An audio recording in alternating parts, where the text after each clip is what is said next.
Hello, everyone. Welcome to In the Know with Dr. Aidoo. So, the semester flew by really fast. And here we are at the last week of the semester of the academic year. And I am really excited because I get to bring you another spotlight interview.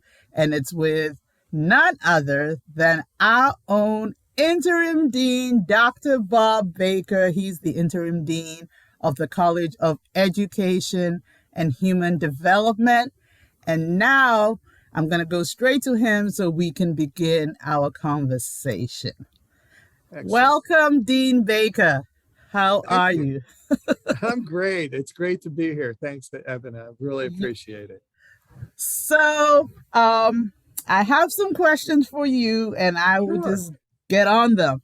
The first All right. one is, how long have you been at Mason? And I know, just because I know this about you, but if you could share that, what other roles you have been in for the school and the college? Sure. Absolutely. Happy to do that. I've been here 17 years. Wow. I Okay. came as an associate professor and the APC, the program coordinator for sport management. Mm-hmm. Um, then became a full professor. I've been a founding director of the Center for Sport Management. I Mm-hmm. was a division director for sport rec and tourism when we were a division. Right. And I was the founding director for the School of Sport Recreation and Tourism Management, which has been great. And then, of course, for the last over 2 years, I've been serving as the interim dean for the College of Education and Human Development. So looking forward to returning.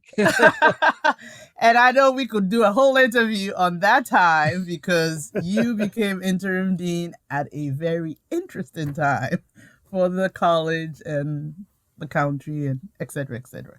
No But doubt. um, could you share with us a little bit about your educational background? Sure, sure. I was a first generation college student. Mm-hmm. And I worked, part-time and full-time throughout all of my education. Okay. So I went to Penn State, All right. got my BS in social sciences, actually, became a licensed teacher, Okay. um, worked a little bit, and then went back to Penn State. And while I was working, I was taking grad classes and so forth. I went back to Penn State, didn't count any of the grad classes that I'd taken, and Oh I no. enrolled in a master's degree in sport management, and I was working for Penn State as well. Okay. Then I went on to William and Mary for my doctoral degree, and I was working.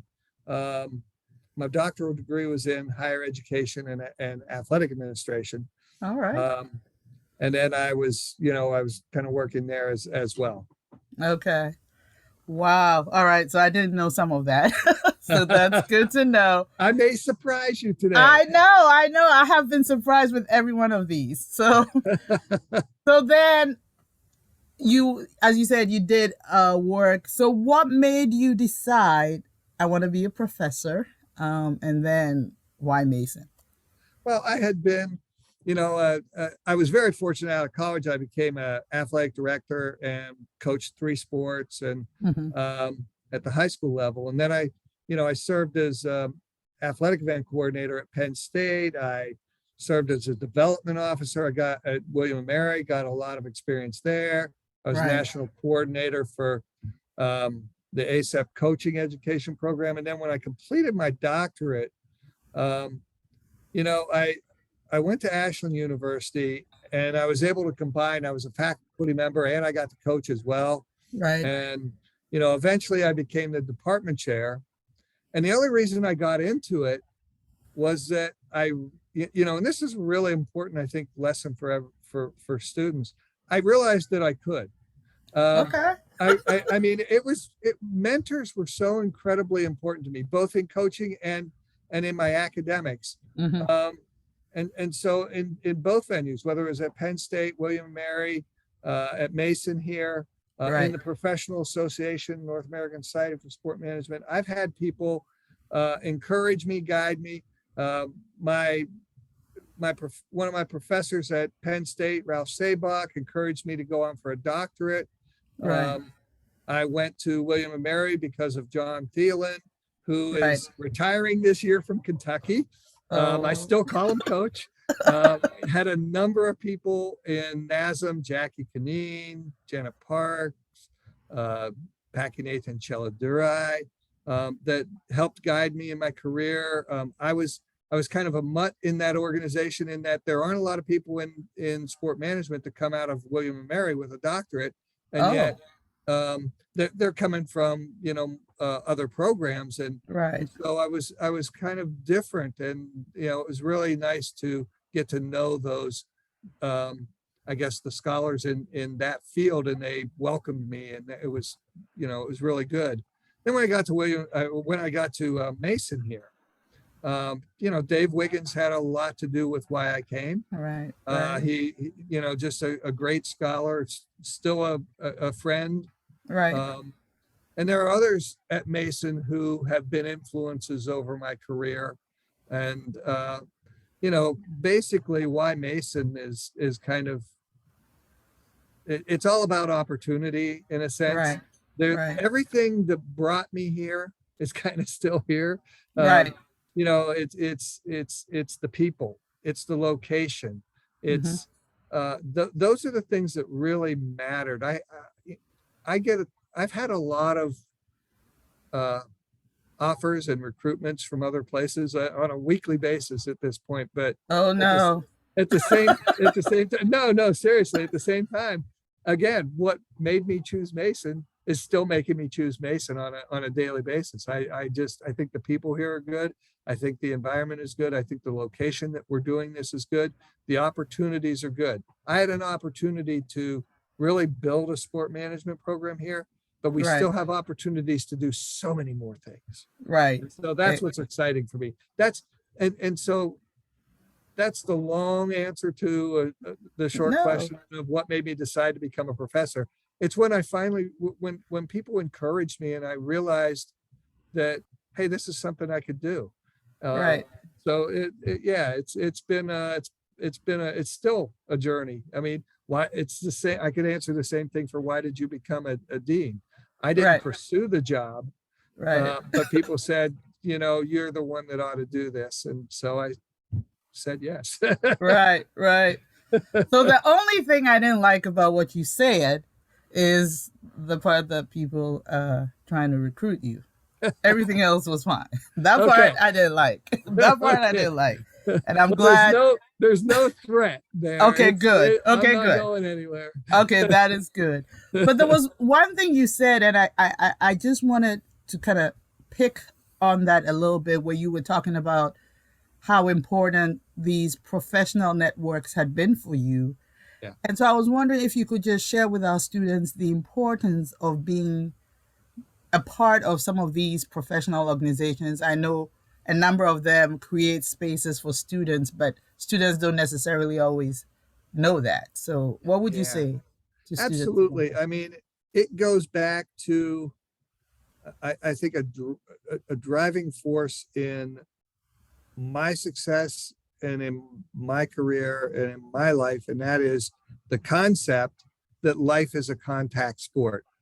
Hmm. And I think, that's something that um, I'll come back to again and again with in my advice to students and so forth, is that when you get out there and you're meeting people, but they're meeting you too. Right. And when you're working hard and doing good things, that gets recognized and acknowledged. Mm-hmm. And it's just important to take advantage of opportunities and open doors, as many as you can. I mean, Right. opening those doors is critical, because there's no linear line in a career anymore. I mean, Mm-hmm. it's kind of all over that you Right. can go. And so as long as you're opening doors and not closing them, Right. I think that's hugely strategic. And that's an important part of um, becoming a professional, is building a network of other professionals. Right. And and that way you're able to be both strategic and opportunistic. Right. And I talk a lot about that as well. I talk a lot about everything, but I talk a lot about that. No. No, you Being don't. strategic and opportunistic, I think, is important, and that means taking advantage of the professional relationships you can build Hmm. with other people. I think that's really important. Right. Well, great. So, as we kind of alluded to, you became interim dean, and Yeah. it was definitely baptism by fire because Yes, indeed. anything and everything that could go wrong did. Oh yeah, yeah. I So, mean, you're not kidding. We had the pandemic, we had social unrest, we had yeah, budget crises, we had yeah. all kinds of stuff going on. But there has to have been one highlight as you, and I know more than one, but could you share one with us as you get ready to transition out of that role? Yeah, sure. And there certainly were more than one. I think we've had a lot of successes actually. Hmm. I mean, there's things that the university measures like fundraising and grant performance and stuff like that Hmm. that we've just excelled on. We've had Wow. an upward trajectory that's been amazing in the Mm, last 2 years. But I think great. the thing I'm probably most proud of is the impact. We took what was here in the college during a really tumultuous and uncertain time, and we Hmm. built on it. And Yes.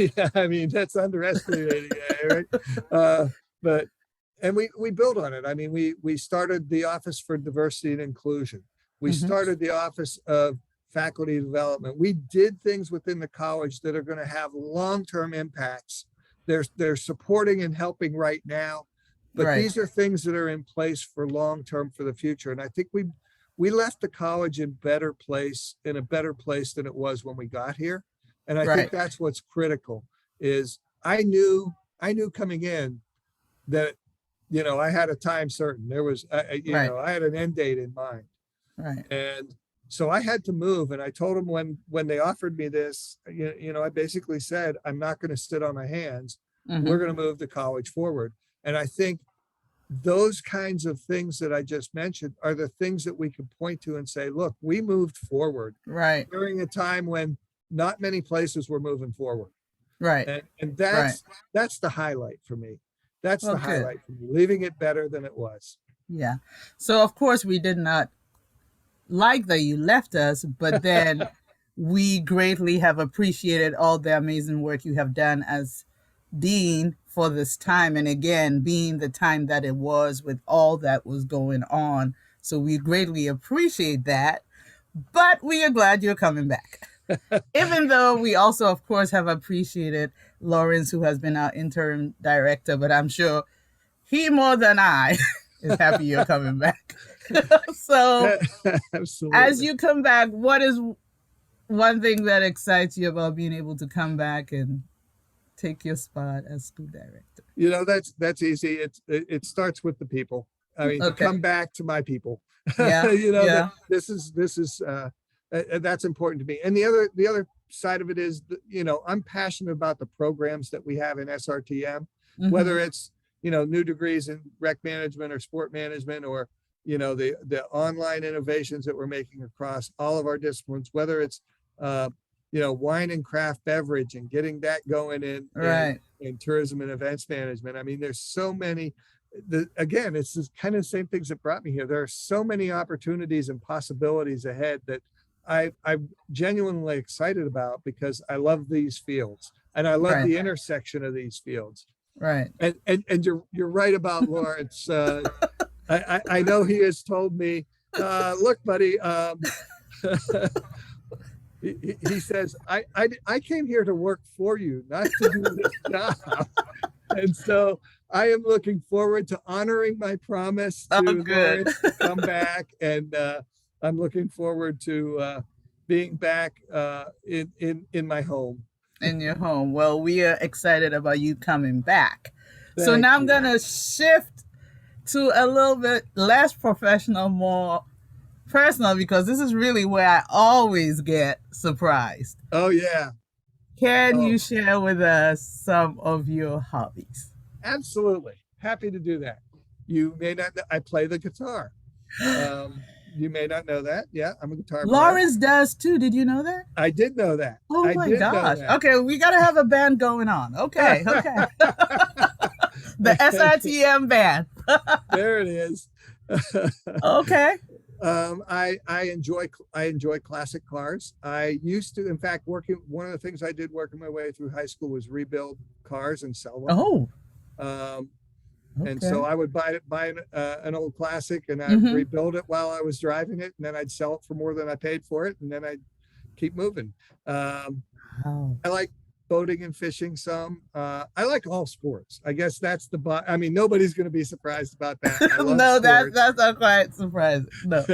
But I've had 30 surgeries over the years. Oh wow. And so yeah, I know it's a lot. And so, you know, I'm not up to playing basketball anymore, but I have recently taken up golf. And and I'm terrible at it, but I hit just enough good shots that I keep going back. So you're enjoying it. Okay, oh good. yeah, I am, truly. Okay. So yeah, that keeps me occupied. Wow. So the guitar, Yeah. classic cars. So do you own a classic car now? Or? I recently sold a 1973 Trans Am Super Duty that I had owned since 1974. I owned the car for, you know, decades, and I recently sold it to someone in Florida who I keep in touch with to make sure he's taking care of her. He's taking care of your baby. Yeah, exactly. So, that is really cool. But we're not done, because now you have to share with us, please, one thing that would I mean, already these have shocked me, but one thing that would be like, no way Dean Baker could do maybe the fact that I've loved traveling throughout my life, and I've been to over 85 countries. What? 85? 85. I have gotten around. Wow. Okay, so now I'm going to make it hard for you. 85. Give me your top 5 countries. Oh my goodness, my top 5. Holy moly. I'm gonna say Switzerland would probably be one of them. Okay, that's very neutral. Yeah. Yes, it is. I love New Zealand, and I feel like I need to go back to Australia to see more of it. I've seen some of it, but I think that's one I would want to see more of. Let's see. Oh my gosh, such interesting. I mean, in terms of interest, you know, I learned a lot in India. I learned a lot in Morocco. You know, really different cultures. Yes, yes. I think that was kind of cool. Yeah, there's just so much. I mean, I've been, you know, in Russia, which is really intriguing, you know, sport related types of things. I mean, the Scandinavian countries are cool, but I was there in the summer, so I'm not sure if I would like it in the winter. Yes, at least I know of one country, Norway, where you don't want to be anywhere close to. Exactly. When it gets cold. Exactly. Wow, it's been great. And do you have plans to rack in some more? I mean, I may slowly chip away at a few more. I can honestly say, you know, I've been in most of the countries in South America, and there may be a couple that I would go back to. I think there are some countries in the Caribbean that I haven't been to yet, and that's nice warm weather. So I'm thinking that might be worth a try. So I'm not biased at all, but I think you should probably think about Ghana. You know, that's from a very objective. Exactly. No bias whatsoever. Not at all. Not at all. That's awesome. So this has been think about that.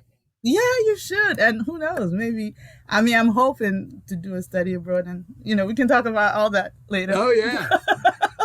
But as we bring this interview, and I know we could go on, but I want to Oh yeah. respect your time. But as we bring this great interview to an end, what one word would you give to now we have our graduating students, our graduate students, and our seniors who are, leaving us by the end of the week, and it's exciting and sad and all that.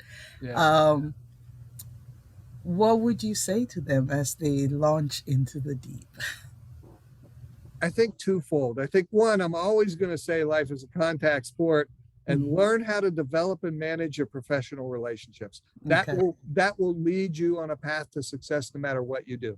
And Hmm. I would also say if you apply that to your personal relationships, it'll help in your life as well.